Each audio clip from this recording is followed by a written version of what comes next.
On the coldest night of winter, a billionaire driving home from a charity gala notices an 8-year-old girl standing alone at a snowy bus stop. When he asks why she isn't home, her trembling whisper stops him cold. "Please, I'm waiting until my stepdad stops drinking." That moment changes everything. Chicago was silent beneath a storm that seemed determined to bury the city. Snow fell in thick spirals under the yellow glow of streetlights, coating sidewalks, benches, and empty streets in a cold, white hush. It was well past midnight when Alaric Voss, billionaire founder of Voss Developments, left a glittering charity gala downtown.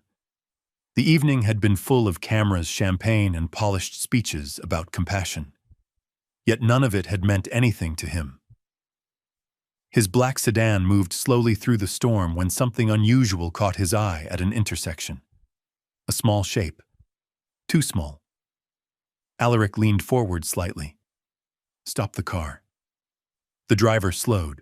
There, beneath a flickering bus stop sign, stood a little girl. She couldn't have been older than 8.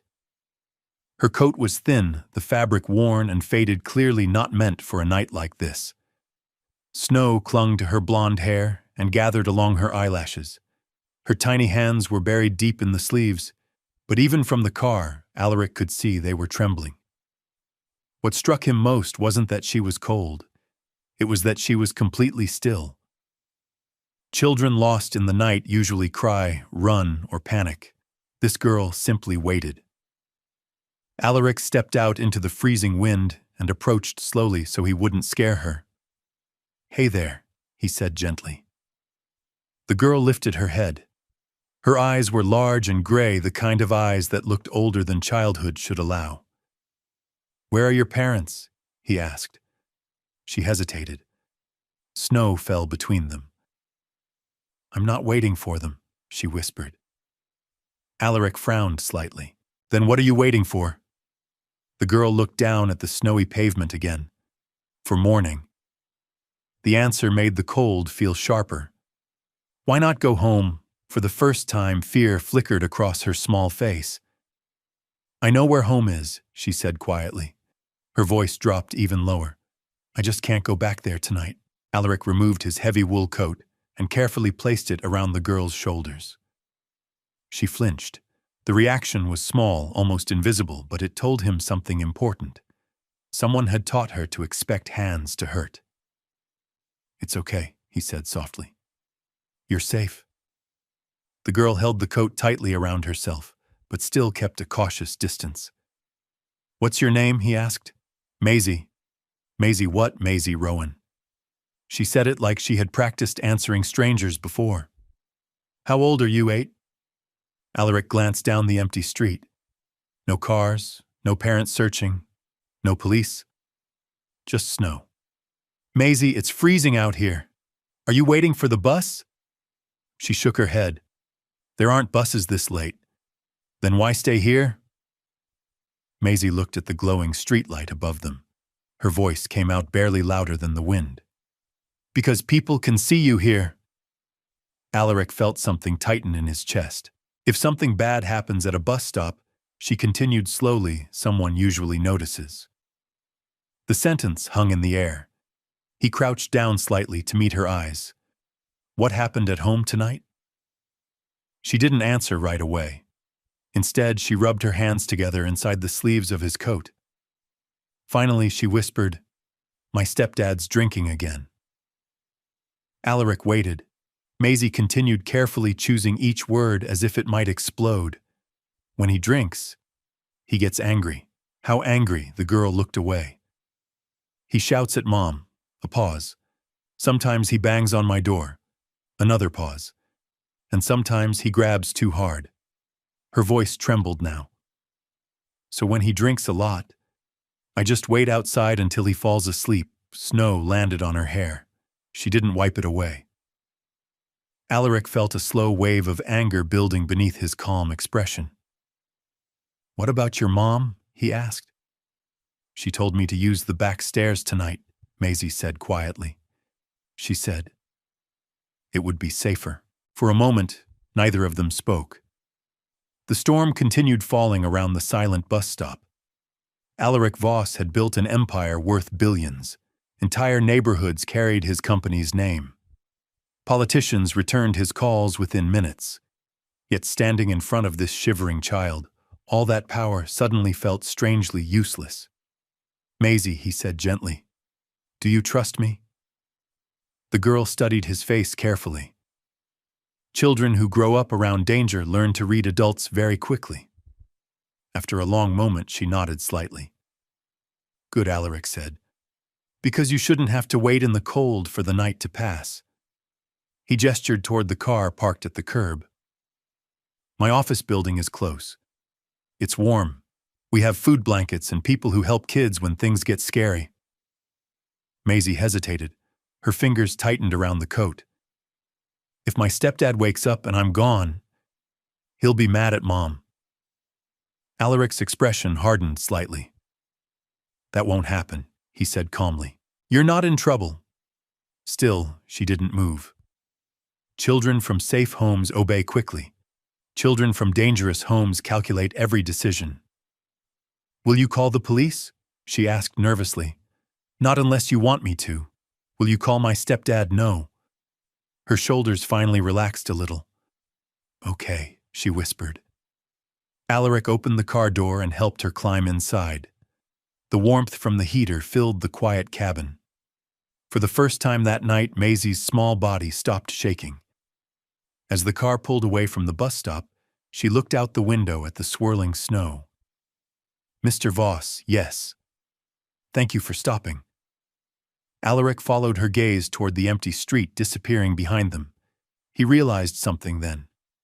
If he had driven past 30 seconds later, if he had been distracted by his phone, if he had simply decided it wasn't his problem, that little girl would still be standing alone in the storm. And suddenly Alaric knew one thing with absolute certainty. Tonight wasn't just a coincidence. It was the moment that was going to change both of their lives. The black sedan moved through the snowy streets of Chicago while the storm continued to swallow the city. Maisie sat quietly in the back seat beside Alaric Voss. The heater hummed softly, warming the car, but she still clutched his coat tightly around her shoulders, as if the warmth might disappear at any moment. She stared out the window the entire drive, at the glowing skyscrapers, at the empty sidewalks, at the people rushing past with umbrellas and scarves. None of them knew that just 30 minutes earlier, an 8-year-old girl had been standing alone in the snow. "Are you hungry?" Alaric asked gently. Maisie hesitated. "A little." He signaled the driver. 10 minutes later, the car stopped outside the Voss Foundation building, a quiet stone structure used for charitable work. It wasn't glamorous like Alaric's corporate towers. The lights inside were warm and calm. Waiting at the entrance was Evelyn Hart, Alaric's chief of staff. She had arrived in such a hurry, she was still wearing house slippers beneath her long coat. Evelyn opened the door and immediately knelt down so she was eye level with Maisie. "Well, hello there," she said softly. "You must be Maisie." The girl nodded slowly. "I made hot chocolate," Evelyn added. That finally made Maisie look up. Inside the building, the warmth wrapped around her like a blanket. Within minutes, she was sitting on a soft couch, holding a mug of hot chocolate with both hands, staring at the steam rising from it, as though it were magic. A nurse quietly checked her arms and shoulders. There were faint bruises, old ones, the kind that had been there longer than tonight. Alaric watched from across the room. His jaw tightened slightly. But Maisie didn't complain. She simply drank her hot chocolate slowly and whispered something that made the entire room go silent. "I forgot what warm feels like." Later that night, the storm outside became heavier. Snow rattled against the tall windows of the foundation building, while Maisie sat wrapped in a blanket on the couch. Alaric remained nearby, though he kept a respectful distance so she wouldn't feel cornered. Evelyn sat beside her. "Do you want to sleep for a bit?" Evelyn asked gently. Maisie shook her head. "If I fall asleep," she whispered, "I might dream I went home." Evelyn didn't ask why that would be bad. She already knew. After a moment, Alaric pulled a chair closer. "Maisie," he said carefully, "has your stepfather ever hurt you?" The girl stared down at the blanket. Her fingers twisted the fabric slowly. "Sometimes he grabs me." The words were quiet, but mostly he yells. She swallowed. "He says I cause problems." Alaric felt his chest tighten. "What about your mom?" Maisie's voice softened.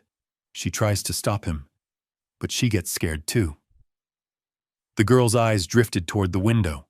When he drinks a lot, everything gets loud. She described the apartment in small pieces, doors slamming, glass breaking, footsteps in the hallway, the sound of her bedroom door handle shaking. "Tonight he got really mad," she said. "Mom told me to go out the back stairs." A pause. She said to stay somewhere bright. Alaric understood immediately. That's why she chose the bus stop. It was the only place nearby where someone might notice if something went wrong. The realization hit him harder than anything else she had said. Maisie hadn't run away. She had strategically hidden, like someone far older than 8. By 2 in the morning, exhaustion finally began to catch up with Maisie. Her eyelids drooped as she sat on the couch, the empty mug resting on the table beside her. Evelyn gently led her to a small guest room inside the building. The room was simple but comfortable. Soft lighting, clean blankets, a stuffed fox sitting on the pillow. Maisie stopped when she saw the toy. "Is this for me?" Evelyn smiled. "Of course." The girl touched it carefully, as if expecting someone to take it away. Then she climbed into bed. Within minutes, she was asleep. But it wasn't peaceful sleep.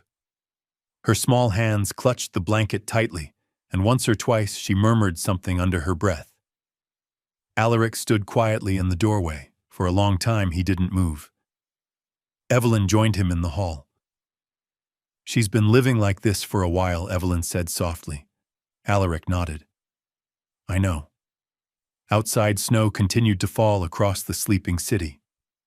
Evelyn studied him. "You're already planning something." Alaric didn't deny it. "There's a man out there," he said quietly. "A man who thinks scaring a child is normal." His voice turned colder. "I'm going to make sure he never gets the chance to do it again." Evelyn folded her arms. "You're stepping into something complicated." Alaric looked back toward the room where Maisie slept. For the first time all night, the girl looked safe, and that image alone was enough. "Maybe," he said calmly, "but some problems aren't complicated. They're just wrong." Then he added one final sentence that would shape everything that followed. "And I'm not walking away from this one." Morning arrived slowly over Chicago, the storm leaving behind streets buried in pale white snow. At 8 o'clock, sharp, a black SUV stopped in front of an aging brick apartment building on Briar Street. The place looked tired. Paint peeled from the window frames. The front steps were cracked. A broken porch light flickered weakly above the entrance. Standing beside the vehicle were Alaric Voss and Detective Lena Cross, a calm, sharp-eyed investigator known for handling delicate family cases. "Is this the address Maisie gave you?" Lena asked. Alaric nodded. They climbed the narrow stairwell, which smelled faintly of old smoke and cheap alcohol. The hallway was quiet except for the distant sound of a television playing somewhere behind a wall. They stopped at apartment 3B. Lena knocked. For several seconds, nothing happened. Then the door opened halfway.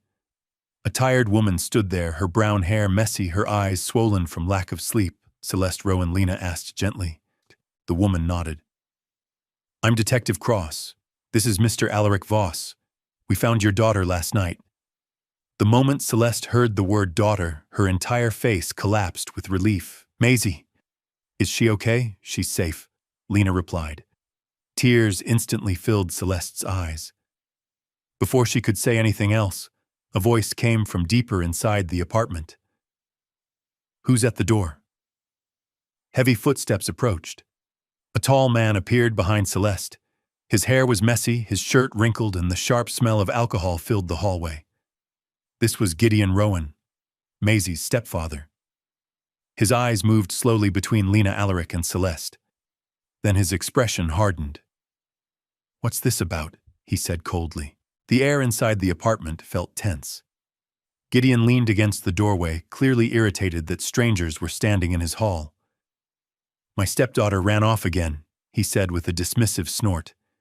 "She does that sometimes. Kid's dramatic." Celeste flinched slightly beside him. Detective Cross noticed immediately. "She didn't run off," Lena said calmly. "We found her alone at a bus stop around midnight." Gideon shrugged. "So kids wander." Alaric finally spoke. "She was standing in a snowstorm." Gideon looked him up and down with obvious contempt. "And you are someone who stopped." The two men stared at each other. Gideon's jaw tightened. "You rich people love sticking your noses where they don't belong," he muttered. Celeste finally found her voice. "Gideon, maybe we should just talk," but Gideon cut her off. "Oh, I get it now," he said sarcastically. "Our little princess told some sob story and now everyone thinks I'm the bad guy." Lena kept her tone neutral.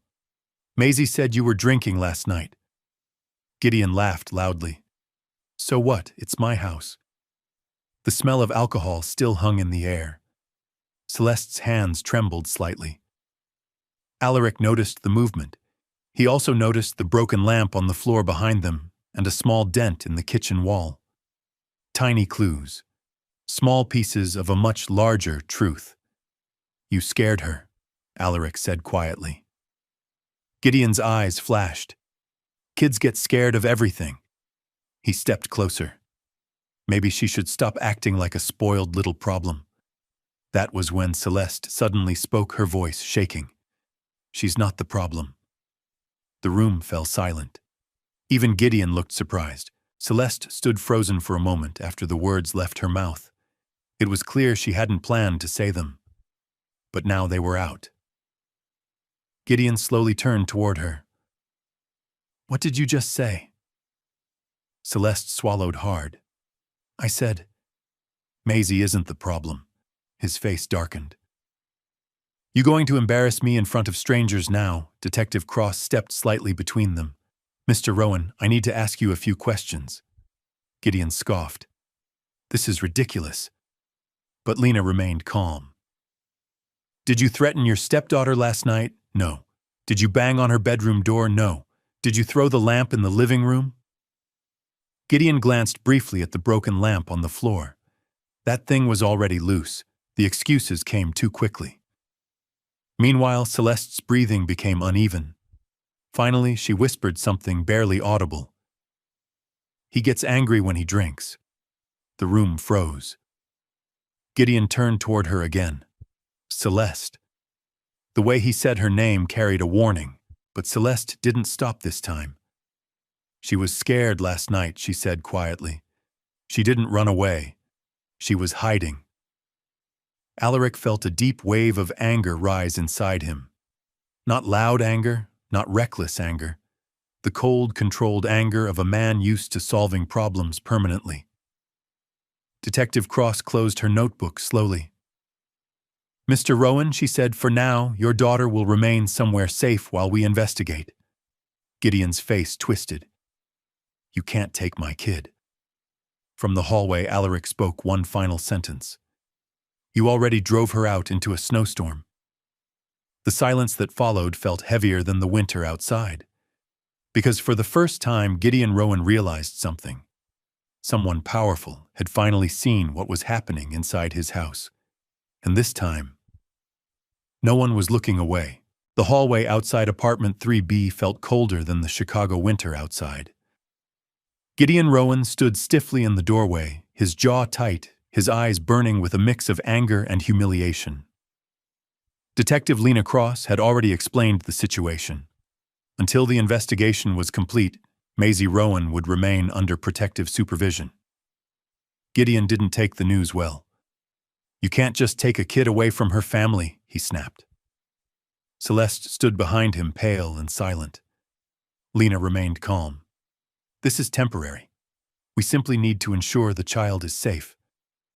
Gideon's voice grew louder, safe from what his gaze shifted toward Alaric Voss. You think some billionaire showing up makes you a hero? Alaric didn't respond immediately. He simply watched Gideon with the calm patience of a man used to dealing with difficult opponents. You already answered that question yourself, Alaric said quietly. When an 8-year-old chooses a bus stop over her own home, the words hit harder than shouting. For a moment, Gideon had no reply. Instead, his anger shifted toward Celeste. This is your fault, he muttered. You're the one filling her head with nonsense. Celeste flinched. The movement was small but obvious. Detective Cross noticed immediately. So she lies because of her mother? Lena asked. Gideon crossed his arms. Kids lie all the time. But the confidence in his voice was beginning to crack. Alaric stepped slightly closer. You're right, he said calmly. Children do lie sometimes. A pause. But children don't stand outside in a blizzard for no reason. The hallway fell silent again. Gideon looked from Lena to Alaric to Celeste. For the first time, uncertainty crept into his expression. Because the situation had changed. This wasn't just a family argument anymore. Now it involved law enforcement. Now it involved witnesses, and worst of all, for Gideon Rowan. It involved a man powerful enough to make sure the truth didn't disappear. Later that afternoon, Maisie sat quietly inside a small meeting room at the Voss Foundation. Detective Cross sat across from her with a notebook closed on the table. She didn't start with questions. Instead, she simply spoke gently. You're not in trouble, Maisie. The girl nodded slowly. Her small hands rested on the table, fingers twisting together nervously. Alaric sat nearby but slightly behind her so she wouldn't feel pressured. After a moment, Lena asked the question carefully. Can you tell me about your stepfather? Maisie stared at the table. For a long time, she didn't answer. Finally, she spoke. He didn't used to be like that. Her voice was small. When he first moved in, he bought me ice cream. A faint smile flickered across her face. But then he lost his job. She paused. That's when the drinking started. Lena listened quietly. What happens when he drinks? Maisie swallowed. He gets loud. Does he hit you? The girl shook her head quickly. Not every time. The wording made Lena look up. Sometimes he just grabs my arm really hard, Maisie explained. Or pushes my door open. She stared at the table again. Once he broke my lamp because he said I left it on too late. That explained the broken lamp Alaric had seen earlier. Maisie continued slowly. He says kids should stay quiet. Her voice dropped lower. He says if I make Mom upset, it's my fault. The room felt heavy. Even Alaric found it difficult to remain composed. Then Maisie said something that made everyone pause. I think Mom wanted to leave. Lena looked up. What do you mean? Maisie shrugged slightly. She used to look at apartments online, but every time she talked about moving, Gideon got really angry. The girl's eyes finally lifted. I think she was scared. A long silence followed. Detective Cross finally spoke again. Maisie, do you feel safe going back to that house? The girl didn't hesitate. No. The answer was immediate, quiet, but absolutely certain. That evening, the foundation building grew quiet. Most of the staff had gone home, leaving only a few lights glowing in the upper offices. Maisie sat on a sofa near the large windows, watching snow drift slowly through the city lights outside. Chicago looked peaceful from this height, almost beautiful. But Maisie knew better. Alaric approached and sat beside her. For a moment, neither of them spoke. Then Maisie asked a question. Am I going to have to go back there? Her voice carried the fragile fear of someone who had learned not to expect good news. Alaric chose his words carefully. No one is sending you anywhere you're not safe. Maisie stared out the window. But what if the judge says I have to? The question hung between them. Alaric leaned forward slightly. When I was younger, he said quietly, my little sister used to ask me the same thing. Maisie looked up. What happened? Alaric paused. She was scared of something too. His voice softened, and I promised her I would protect her. Maisie waited. Did you? Alaric's expression darkened slightly. I tried. He didn't explain further. Some memories didn't need to be spoken out loud. Maisie studied him carefully. You stopped the car, she said. Yes. You didn't have to. No, he admitted. But I'm glad I did. The girl seemed to think about that. Then she asked one final question. Are you going to help my mom too? Alaric didn't hesitate. Yes. Maisie's shoulders relaxed for the first time that evening. Outside the window, the snow continued falling across Chicago. Inside the quiet room, Alaric made a silent decision. He had built companies. He had negotiated billion-dollar deals. He had fought powerful rivals. But none of those battles mattered as much as the one in front of him now. Because this time, the stakes weren't money. They were a child's future. Alaric Voss stood up and looked out across the city. Somewhere in that skyline was a small apartment where fear had lived too long. But not anymore. Not while he was watching. And for the first time since the night began, Maisie Rowan believed that someone might actually keep their promise. The small apartment on Briar Street had never felt so quiet. Celeste Rowan sat at the kitchen table staring at a mug of coffee that had gone cold nearly an hour ago. Outside the window, Chicago traffic hummed faintly beneath gray winter clouds, but inside the apartment, there was only silence. The kind of silence that comes right before something breaks. Across the room, Gideon Rowan paced back and forth like a caged animal. His anger had been simmering since the morning visit from Detective Cross. Now it was boiling. You embarrassed me, he said suddenly. Celeste didn't answer. You stood there in front of strangers and made me look like a monster. Her hands tightened around the coffee mug. You scared her, Gideon. He stopped pacing. What did you say? You scared Maisie, she repeated quietly. The words were barely above a whisper, but they landed like stones in the room. Gideon laughed once, sharp and humorless. Oh, so now you're on her side. Celeste looked up at him. I've always been on her side. For a moment, the air seemed to freeze. Gideon's face darkened. You think that rich guy cares about you, he sneered. You think he's going to save your life? Celeste swallowed. He already helped my daughter. The sentence shattered whatever thin thread of control Gideon had been holding onto. His hand slammed down on the kitchen counter, making the coffee mug jump. You don't get it, do you? He growled. You don't get to walk away from me. Celeste stood slowly. For years she had been careful, quiet, afraid. But something had changed the moment Maisie ran into her arms at the foundation building.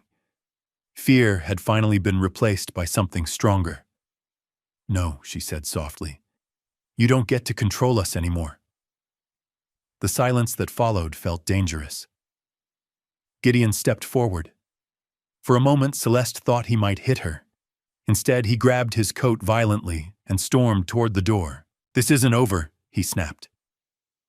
The door slammed so hard the walls rattled. Celeste stood there shaking, but for the first time in years, she wasn't shaking from fear. She was shaking from relief, because Gideon Rowan had just realized something. He was losing control. That evening, Alaric Voss was reviewing documents in his office when his phone rang. The number was unfamiliar. He answered anyway. For several seconds, no one spoke. Then a voice came through the receiver. Low, angry. You think you're a hero now? Alaric didn't need to ask who it was. Gideon Rowan, he said calmly. Gideon laughed bitterly. You rich people always think you can buy everyone's life. I didn't buy anything, Alaric replied. I stopped for a child who needed help. That kid belongs to my family. She belongs somewhere safe." A long pause followed. When Gideon spoke again, his voice was darker. "You better stay out of this." Alaric leaned back slightly in his chair. "Or what? You don't know what people like me are capable of." The threat hung in the air, but Alaric didn't react. Instead, he said something very quiet. "You already proved what you're capable of." Silence. Then Gideon muttered something under his breath and hung up. Across the room, Evelyn Hart looked up from her laptop. That sounded unpleasant. Alaric placed the phone down calmly. "He's desperate." Evelyn crossed her arms. "Desperate people are dangerous." Alaric nodded slightly. "Yes." He stood and walked toward the window overlooking Chicago's skyline. Snow still covered the city streets below. But the storm had passed. "Detective Cross needs to know about the call," Evelyn said. "She will." And the restraining order, Alaric's voice became firm. "It's already in progress." He turned back toward the office. Men like Gideon believe fear keeps them powerful. Evelyn studied him. And what happens when that fear stops working? Alaric's eyes hardened. Then they panic. And panicking men often make mistakes. Mistakes that reveal the truth. 2 days later, the courtroom was nearly full. Child protection hearings rarely attracted attention, but the involvement of a billionaire had drawn reporters and legal observers alike. Maisie sat quietly beside Evelyn in the back row. She wore a soft blue sweater Alaric had bought for her. Her small hands rested nervously in her lap. Across the room sat Gideon Rowan. He looked exhausted, angry, and defensive. Beside him was a tired-looking public defender flipping through paperwork. Celeste sat alone near the front, her posture stiff with anxiety. When the judge entered, the room quickly fell silent. The hearing began with Detective Cross presenting her findings. She described the night Maisie was found at the bus stop, the freezing temperatures, the child's fear of returning home, the bruises documented by the nurse, the broken furniture in the apartment. Every detail built a quiet, undeniable picture. Then Celeste was called to speak. Her voice trembled at first, but as she described the months of Gideon's drinking, anger, and intimidation, something inside her steadied. She told the truth. All of it. Across the courtroom, Gideon shifted uncomfortably in his chair. Finally, the judge turned toward Maisie. "Maisie Rowan," he said gently. "You don't have to answer anything you're uncomfortable with." The girl nodded slowly. "Do you feel safe going back to your home?" The courtroom waited. Maisie looked toward her mother, then toward Alaric, sitting quietly behind the attorneys. Finally, she answered, "No." The word echoed through the room. The judge studied the paperwork for several seconds. Then he spoke. "Given the evidence presented, temporary custody of the child will remain under protective supervision while further investigation continues." A soft murmur spread through the courtroom. Gideon shot up from his chair. "This is ridiculous." The judge's gavel struck once. "Mr. Rowan, sit down." But Gideon's anger had already exploded. "You're all listening to a scared kid and some rich guy who wants to play savior." The courtroom security officers stepped closer. Meanwhile, Maisie sat very still, her eyes fixed on the floor. Then Alaric leaned forward slightly and spoke quietly enough that only she could hear. "You did exactly right." Maisie looked up, and for the first time since the trial began, she smiled. Because for the first time in her life, someone powerful was standing on her side. The sky over Chicago was dark long before the evening truly began. Clouds rolled low across the city, heavy with another wave of snow, turning the skyline into a shadowed maze of glass and steel. The courthouse steps emptied slowly after the hearing, reporters drifting away as the story lost its immediate spectacle. For most people, the case was simply another headline. But for Gideon Rowan, it was the moment everything began to fall apart. He stood across the street from the courthouse long after everyone else had left. His coat hung loosely from his shoulders, and his eyes were fixed on the building, as if staring hard enough might undo what had just happened inside. Temporary custody, protective supervision, investigation. Each word echoed through his mind like a hammer. To Gideon, it wasn't justice, it was humiliation. A man like him survived by control over the house, control over the people inside it, control over the fear that kept everyone quiet. But now the control was gone. And worst of all, it had been taken by a stranger. A billionaire. Someone who had walked into Gideon's life for 5 minutes and suddenly believed he understood everything. Gideon lit a cigarette with shaking hands. Across the street, a police car rolled slowly through traffic. He watched it disappear before muttering bitterly under his breath, "This isn't over." Meanwhile, several blocks away, the atmosphere inside the Voss Foundation building felt calmer than it had in days. Maisie sat on the floor of the lounge area surrounded by colored pencils and a large sketchbook Evelyn had brought earlier that afternoon. For the first time since the night at the bus stop, she looked almost like a normal 8-year-old. She was drawing a small house. Beside it, she added a tree, then a window with warm yellow light. Alaric stepped quietly into the room. "What are you drawing?" he asked. Maisie looked up. A house. He studied the picture. It was simple, but something about it caught his attention. There were no broken windows, no dark colors, just soft lines and warm light. "Is that your old house?" he asked gently. Maisie shook her head. "No." "Then whose house is it?" She thought for a moment. "A safe one."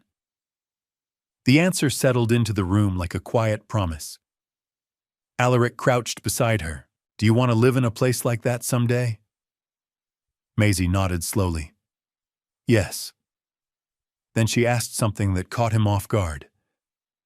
"Do you think Mom can live there too?" Alaric didn't answer immediately. Celeste's situation was more complicated. Leaving Gideon meant rebuilding her entire life from nothing. But he could already see something changing in her during the courtroom hearing. Fear had begun to lose its hold.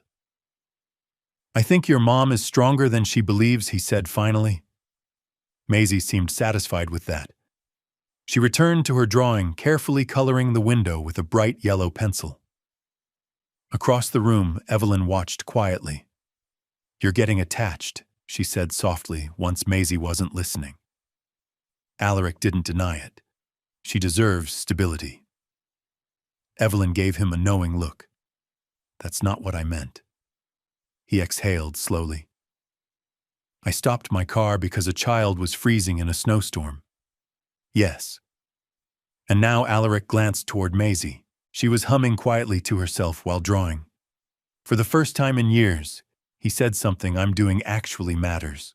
Across the city, Gideon Rowan was already making a decision. The small bar he sat in smelled of stale beer and cheap whiskey. A television above the counter played muted sports highlights, while a handful of late-night drinkers stared into their glasses. Gideon wasn't watching any of it. Instead, he stared at his phone. On the screen was a photo. Maisie, taken months earlier at a birthday dinner Celeste had tried to organize. The girl had been smiling then. Gideon's grip tightened around the phone. He hated that smile. Hated the way Celeste looked at her. Hated the way that billionaire had stepped into their lives and turned everything upside down. Finally, he stood. The bartender glanced up. "You closing your tab?" Gideon tossed a few crumpled bills onto the counter. "Yeah." Outside, the night air had turned bitter again. Snowflakes drifted down through the streetlights. Gideon pulled his coat tighter and walked toward his truck. His mind was racing now. Anger, pride, humiliation, all mixing together into something reckless. He didn't have lawyers. He didn't have money. But he still had one thing: desperation. And desperate men sometimes made the most dangerous choices. As Gideon started the engine and drove into the dark Chicago streets, one thought burned in his mind. If the system thought it could take everything from him, then maybe it was time to take something back. The snow began falling again just after sunset. Chicago's streets glowed under orange streetlights, the storm turning traffic into slow, crawling lines of red brake lights and drifting white powder. Most people hurried home eager to escape the cold, but Gideon Rowan was driving straight into it. His truck rattled as it moved through the icy streets, the heater blasting warm air that smelled faintly of gasoline and old leather. Empty beer cans rolled across the floorboard every time he turned the wheel. His mind wasn't on the road. It was on one place, the Voss Foundation building. The same building where they were keeping Maisie. The place where that billionaire thought he could hide her. Gideon's knuckles tightened around the steering wheel. He kept replaying the courtroom in his head. The judge's voice. Celeste standing against him. Maisie saying she wasn't safe. And worst of all, Alaric Voss sitting calmly in the courtroom, like he already knew how the story would end. Gideon slammed his fist against the steering wheel. "This isn't over," he muttered. Snow hit the windshield harder as the truck turned onto a quiet downtown street. And then he saw it. The tall stone building. The lights glowing softly inside. Gideon pulled his truck to the curb across the street. For a moment, he just sat there breathing heavily. He hadn't planned exactly what he would do. He only knew one thing. He wasn't leaving without seeing his family. Inside the foundation building, the evening was peaceful. Maisie sat on the couch in the lounge area flipping through a children's book Evelyn had found earlier that day. The story was about a fox who gets lost in the forest but eventually finds his way home. Maisie seemed to like that one. Alaric stood nearby speaking quietly with Detective Cross, who had come to update him on the investigation. "We're gathering statements from neighbors," Lena explained. "Two people confirmed hearing shouting in the apartment several times over the past months." Alaric nodded. "That will help. It will," Lena said. "But these cases take time." Before Alaric could reply, the front desk intercom crackled. "Mr. Voss?" It was the night security guard. "Yes, there's a man outside asking to come in." Alaric's expression sharpened slightly. "Who?" The guard hesitated. "He says he's the girl's stepfather." The room instantly went quiet. Maisie looked up from the couch, her face drained of color. "Gideon," she whispered. Detective Cross stood immediately. "He's not allowed near her," she said. Alaric moved toward the window overlooking the street.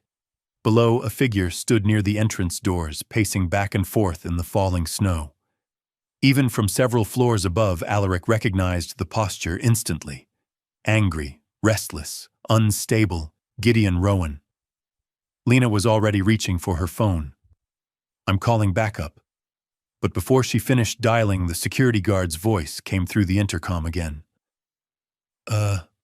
Mr. Voss?" "Yes. He's getting aggressive." Alaric looked down again. Gideon was now banging loudly on the glass entrance doors. His voice echoed faintly through the street. "I know you're in there." Maisie shrank slightly against the couch. Her hands began to tremble. Alaric turned back toward her. "It's okay," he said calmly. "He can't get in." Detective Cross stepped closer to the window. "He's drunk." Outside, Gideon pounded the door again. "You can't keep her from me!" The sound of his shouting carried up the side of the building. Inside the room, Maisie covered her ears. For a moment, the past seemed to crash back into her all at once. The shouting, the fear, the pounding on doors. But then something unexpected happened. Alaric stepped toward the window again. Not angry, not afraid, just steady. He looked down at Gideon Rowan in the snow and waited. Because now Gideon wasn't inside the house anymore. Now he was standing in the open, under cameras, under lights, under the eyes of witnesses. Sirens began to echo faintly in the distance. Detective Cross lowered her phone. "They're almost here." Outside, Gideon was still shouting, still pounding the glass. But now his anger was starting to look different, less powerful, more desperate. Alaric glanced toward Maisie. She was watching the scene quietly now, no longer hiding, because for the first time since that night at the bus stop, the door between her and Gideon Rowan was locked. And this time, it wasn't going to open. Outside the Voss Foundation building, the snow fell thicker with every passing minute. Streetlights cast long golden circles onto the sidewalk, while wind pushed flakes against the glass entrance doors, where Gideon Rowan stood shouting. His breath came out in harsh clouds. His fists slammed against the door again. "You can't keep her from me." The sound echoed through the quiet street. Inside the building lobby, the security guard stood several steps back from the door, keeping a safe distance while watching Gideon through the reinforced glass. The cameras above the entrance recorded everything, every shout, every movement, every angry blow against the door. Upstairs, Maisie sat frozen on the couch. The shouting below reached her faintly through the building walls. Her fingers tightened around the book in her lap. Alaric noticed immediately. He walked over and knelt beside her. "You're safe here," he said quietly. Maisie nodded. But fear doesn't disappear instantly. Fear leaves echoes. Across the room, Detective Cross remained at the window watching the street. Then she heard it. Sirens, faint at first, then growing louder. Outside, Gideon heard them too. He stopped pounding on the door and turned toward the street. 2 police cruisers slid around the corner tires, crunching through fresh snow. Blue and red lights flashed across the buildings. For a moment, Gideon looked stunned. Then anger surged again. He pointed toward the building and shouted something unintelligible. The first police car pulled to the curb. 2 officers stepped out immediately. "Sir," one of them called, "step away from the door." Gideon didn't move. "That's my daughter in there," he yelled. The officers exchanged a quick glance. "Sir, step away from the building." Instead of listening, Gideon stepped forward again and kicked the glass door. The impact echoed loudly through the lobby. Inside, the security guard shook his head. "That door's not breaking." Outside, the officer's tone shifted. "Sir, place your hands where we can see them." Gideon laughed harshly. "You think this is funny?" he shouted toward the building. "You think this rich guy can just steal my family upstairs?" Maisie looked toward Alaric. "Are they going to take him away?" she asked softly. Alaric didn't answer right away. He watched the scene below carefully, because moments like this could turn unpredictable. Outside, Gideon took another step toward the door. "Maisie," he shouted. The name cut through the winter air. Inside the lounge, Maisie flinched slightly, but this time she didn't hide. She simply looked toward the window. Then something changed outside. One officer stepped closer. "Sir, you are now interfering with an active protective order," Gideon scoffed. "You don't scare me." But the officer's voice was firm. "You need to step back now." Instead, Gideon shoved the officer's hand away. The moment happened fast. Too fast for Gideon to undo it. Within seconds, the second officer moved in. Hands grabbed Gideon's arms. "Sir, you're under arrest." The shouting instantly turned into struggling. "Let go of me," but the officers were prepared. Within moments, Gideon was pinned against the side of the police car. Metal handcuffs clicked shut around his wrists. The sound carried clearly through the cold air. Inside the building, Maisie stared at the scene. Her voice came out almost as a whisper. "They caught him." Alaric nodded slowly. "Yes." Outside, Gideon continued yelling as officers placed him in the back seat of the cruiser. But the fight was already over. The door he had pounded moments earlier now stood quiet again. Snow slowly covered the footprints on the sidewalk, and the police car pulled away with flashing lights fading down the street. Inside the lounge, the silence felt different now. Lighter. Maisie looked up at Alaric. "Does this mean he can't come back?" Alaric studied her carefully. Then he answered gently. "It means he can't scare you tonight." Maisie sat quietly for a moment. Then something small but important happened.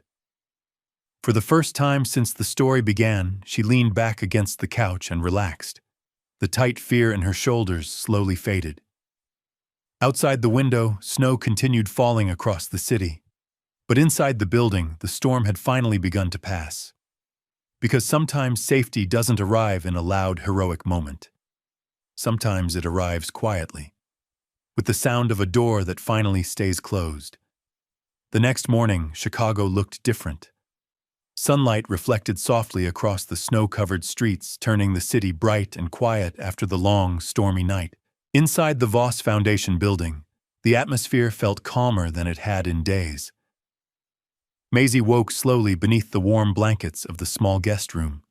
For a few seconds, she lay still, staring at the ceiling, her mind trying to remember where she was. Then the memories returned. The bus stop, the warm building, the police lights, and Gideon being taken away. She sat up quickly. Outside her door, she could hear faint voices in the hallway. Alaric and Evelyn were speaking quietly near the lounge area. "The officers confirmed he's being held overnight," Evelyn said, "and the judge will review the protective order this afternoon." Alaric nodded. "That should keep him away." Maisie stepped into the hallway just as they finished talking. Both adults turned. Evelyn smiled first. "Good morning, Maisie." The girl looked between them. Her voice was soft. "Is he really gone?" Alaric crouched down so they were eye level. For now, yes. Maisie seemed to think about that. Then she asked the question she had been holding inside all night. "Does that mean my mom can come here?" Alaric's expression softened. "She's already on her way." A few minutes later, the elevator doors opened. Celeste Rowan stepped into the hallway. For a moment, mother and daughter simply stared at each other. Then Maisie ran. Celeste dropped to her knees and wrapped her arms around her daughter tightly. Neither of them spoke. They didn't need to. Because for the first time in a very long time, morning had arrived without fear. A few days later, the snow across Chicago had begun to melt. Gray slush lined the sidewalks where deep drifts had once covered the streets. Winter was slowly loosening its grip on the city. Inside a quiet courtroom downtown, the final hearing of the week was coming to an end. Celeste Rowan sat beside a legal advocate from the foundation, her hands folded tightly in her lap. Across the room, Detective Cross stood near the back wall, while Alaric remained seated quietly behind the attorneys. Maisie sat next to Evelyn, swinging her feet slightly above the floor. The judge reviewed the final documents carefully. Gideon Rowan remained in custody after the incident outside the foundation building. The violation of the protective order and his aggressive behavior had strengthened the case against him. Finally, the judge looked up. Based on the evidence presented, he said calmly, "The protective order will remain in effect." Celeste exhaled slowly. "The court will also approve temporary relocation assistance for Ms. Rowan and her daughter." Maisie didn't fully understand the legal language. But she understood one thing. They weren't going back to the old apartment. Outside the courthouse, the cold wind brushed across the steps as everyone exited the building. Celeste held Maisie's hand tightly. Alaric approached them. "Detective Cross says the paperwork for your new apartment should be ready by tomorrow," he explained. Celeste looked at him with quiet gratitude. "I don't know how to thank you." Alaric shook his head gently. "You already did." Maisie looked up at him. "How you trusted me enough to get in the car that night." Maisie smiled.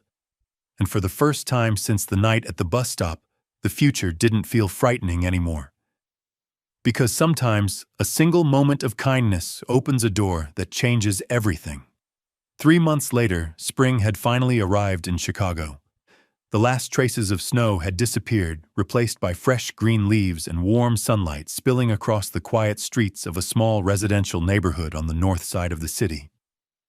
In a modest apartment building with red brick walls and wide windows, A little girl stood by the kitchen table with a box of colored pencils. Maisie Rowan was drawing again, only this time the picture looked different. The house she drew had bright flowers in front of it, a tall tree beside the door, and in the window she colored the same warm yellow light she had drawn before. But this time she added something new. 2 figures standing inside the house, a mother and a daughter. Behind her, Celeste Rowan stood near the stove preparing dinner, humming softly, while the smell of tomato soup filled the small apartment. The sound was simple, ordinary. But for Maisie it meant everything. There were no slammed doors, no shouting in the hallway, no footsteps outside her bedroom late at night. Just quiet, just peace. A knock sounded at the door. Maisie ran to open it. Standing in the hallway was Alaric Voss. He held a small paper bag. "Delivery," he said with a faint smile. Maisie peeked inside the bag. "Cookies," Celeste laughed softly from the kitchen. "Come in." Alaric stepped inside, looking around the small apartment. It wasn't large, it wasn't expensive, but it was warm. Maisie returned to the table and held up her drawing proudly. "This is our house," she said. Alaric studied the picture carefully. The bright window, the smiling figures, the peaceful scene. "It's perfect," he said. Maisie grinned. Because sometimes a story doesn't end with something big. Sometimes it ends with something simple. A safe home, a warm light in the window, and a little girl who no longer has to wait for morning outside in the cold. Did this story touch your heart? Let us know how you felt. Rate it from 1 to 10 in the comments below. If it moved you, please like, share, and subscribe to support the channel. Don't forget to tap the bell so you never miss our next heartfelt story. Click the end screen to watch more emotional journeys. See you in the next one.